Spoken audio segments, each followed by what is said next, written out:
Hello and welcome to the 741 channel. Thank you for stopping by. Today we're going to take a look at trying to get the spare tire off of my 2004 Chevy Tahoe. I went through the motions of trying to get the tire off of here by lowering the tire carrier. And as you can see, the cable and the spring are completely loose and dangling, but the tire is still here.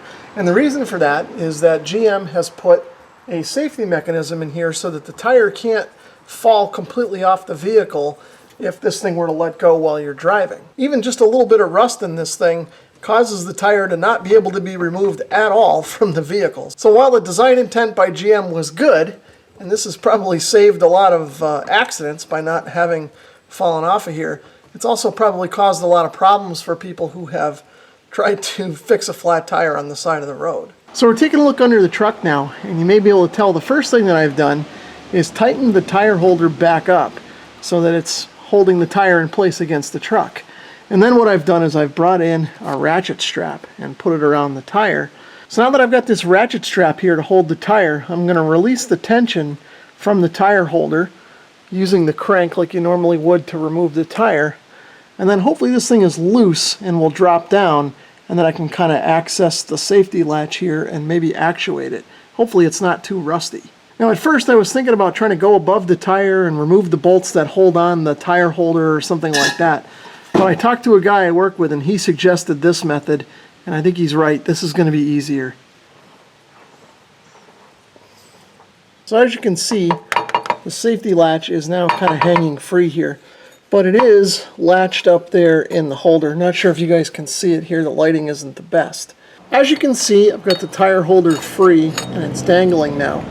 So what I'm going to try and do now is use this big screwdriver to kind of get up here and pry on this lever that's up here and release it from the main body of the tire holder.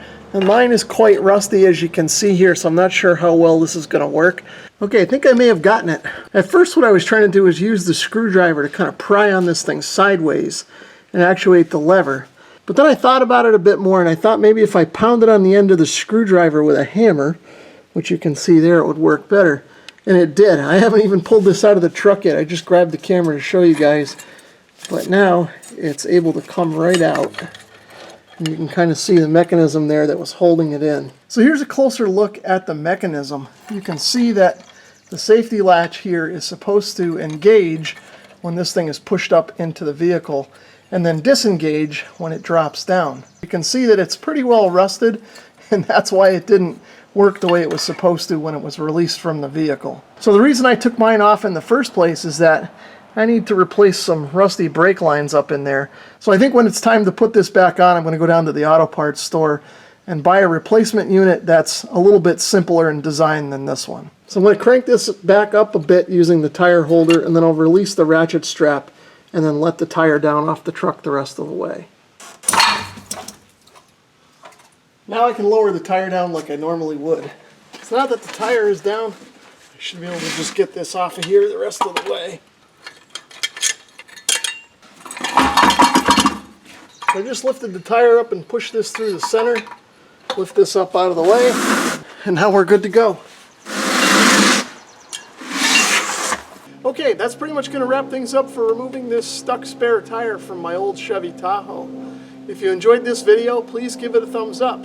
And if you'd like to leave a comment or subscribe, feel free to do that as well. And if you'd like to support my channel in another way, please consider visiting my Amazon store, which you'll find linked in the description below. And if you like working on Chevy Tahoes, I've got plenty of videos of working on this one also linked in the description below. Thanks for watching.